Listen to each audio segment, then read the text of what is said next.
Hello everyone. जैसा कि आपको पता है कि हमें दूसरों की मदद करनी चाहिए, लेकिन क्या हो अगर मैं आपसे कहूं अगर आपने किसी की मदद करी तो आपकी जान भी जा सकती है। जी हाँ दोस्तों, आज की जो स्टोरी है वो इसी रियल इंसिडेंट के ऊपर बेस्ड है। तो ठीक है, बिना किसी टाइम वेस्ट के अपनी स्टोरी को शुरू करते हैं। दोस्तों, आज की स्टोरी हमसे किसी ने शेयर नहीं करी है। ये स्टोरी मैंने रेडिट से उठाई है।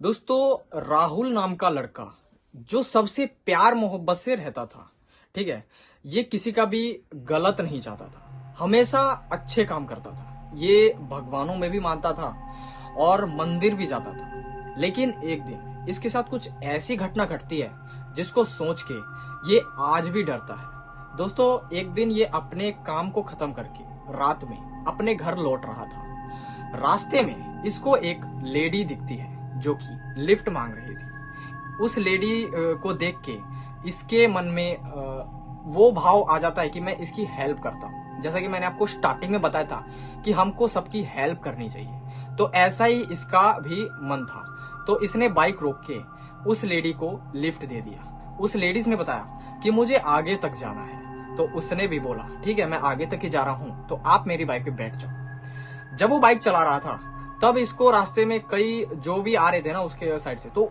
उसको अलग ही नजरों से देख रहे थे। ऐसे देख रहे थे कि पता नहीं इसने क्या कर दिया। इसको भी समझ में नहीं आ रहा था कि ये ऐसा रिएक्ट क्यों कर रहे हैं। लेकिन जब ये कुछ दूर आगे चलता है तो इसको अपने कंधे पे बहुत ज्यादा दर्द महसूस होता है। लेकिन जब ये पीछे मुड़ के देखता है तो इसको नॉर्मल दिखता है। वो लेडी भी ऐसे सर झुका के ही चल रही थी, ठीक है, उसके साथ। तो ये ज्यादा बात नोटिस नहीं करता है राहुल और अपनी ट्रेवल करता रहता, अपनी बाइक चलाता रहता है। लेकिन सामने से ना एक सरदार जी ट्रक चलाते हुए आ रहे थे।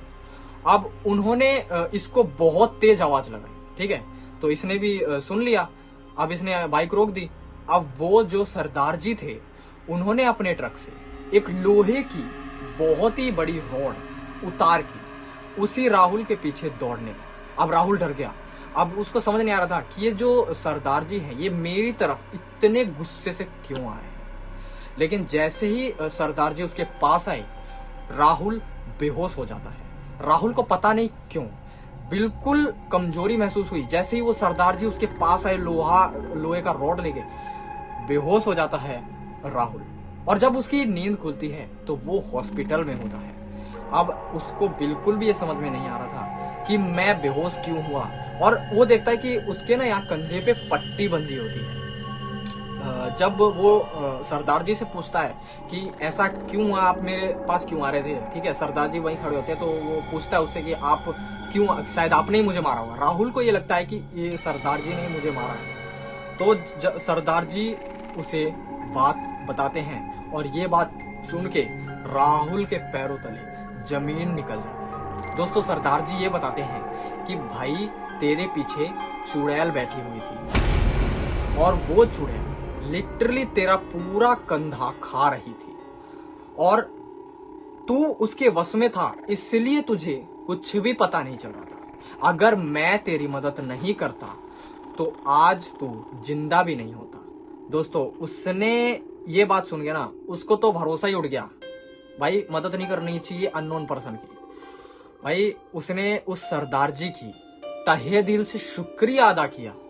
और अब वो जब भी रात में निकलता है तो हेलमेट लगा के फुल स्पीड में अपने घर आता है, किसी को भी लिफ्ट नहीं देता। दोस्तों, ये बात कहाँ तक सच है और कहाँ तक झूठ है आप मुझे कमेंट करके जरूर बताना। दोस्तों, ये थी आज की हमारी स्टोरी। मैं मिलता हूं आपको नेक्स्ट वीडियो में। तब तक के लिए बाय एंड टेक केयर।